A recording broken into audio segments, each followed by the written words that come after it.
ஒரு காலத்தில் யாக்கோபின் பிள்ளைகளில் யோசேப்பு என்று அழைக்கப்படும் ஒரு சிறுவன் இருந்தான். அவன் தந்தையின் மிகுந்த அன்பை பெற்றவனாக இருந்தான். யோசேப்புக்கு தந்தை வித்தியாசமான நிறங்களால் ஆன அழகிய உடையை தந்தார். இதனால் அவனுடைய அண்ணன்களுக்கு அவனை பார்த்தால் பொறாமை வந்தது. யோசேப்புக்கு தேவனால் சில விசேஷமான கனவுகள் வந்தன. அந்த கனவுகளில் அவன் அண்ணன்களும் கூட அவனுக்கு முன்பாக வணங்குவதை பார்த்தான். இதை யோசேப்பு தனது அண்ணன்களிடம் சொன்னபோது அவர்கள் இன்னும் அதிகம் கோபமடைந்தனர். ஒரு நாள் யோசேப்பின் அண்ணன்கள் அவனை வயலுக்கு அழைத்து சென்று தங்கள் மனதில் வைத்திருந்த தீய யோசனையை செய்தார்கள்.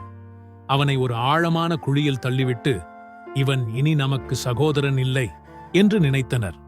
பிறகு அவனை வியாபாரிகளுக்கு கொடுத்து அடிமையாக விற்கிறார்கள். அவ்வாறு எகிப்துக்கு கொண்டு செல்லப்பட்ட யோசேப்பு அங்கே பல சோதனைகளையும் அனுபவித்தான். தவறாக குற்றம் சாட்டப்பட்டு சிறையிலும் போனான். ஆனால் அவனுடைய மனம் எப்பொழுதும் தேவனிடத்தில் உறுதியாயிருந்தது. தேவன் யோசேப்புடன் இருந்தார். தேவன் கொடுத்த புத்தியும் கனவுகளை விளக்கும் வரமும் காரணமாக யோசேப்பு எகிப்தின் அரசனாகிய பரவோனின் முன்னிலையில் நிலைத்தான்.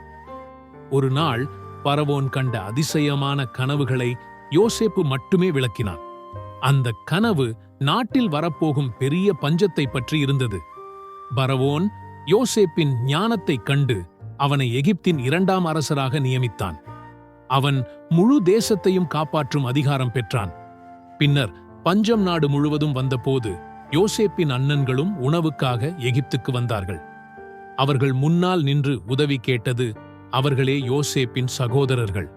அந்த நேரத்தில் யோசேப்பு பழிவாங்கவில்லை. அவர் தேவனின் திட்டத்தை உணர்ந்து தனது அண்ணன்களை மன்னித்தான். கற்றுக்கொள்ள வேண்டியது, தேவன் நம்மோடு இருந்தால் எத்தனை சோதனை வந்தாலும் நம்மை உயர்த்துவார். மன்னிப்பு, பொறுமை, விசுவாசம் வாழ்க்கையில் மிகப்பெரிய ஆசீர்வாதங்களை தரும்.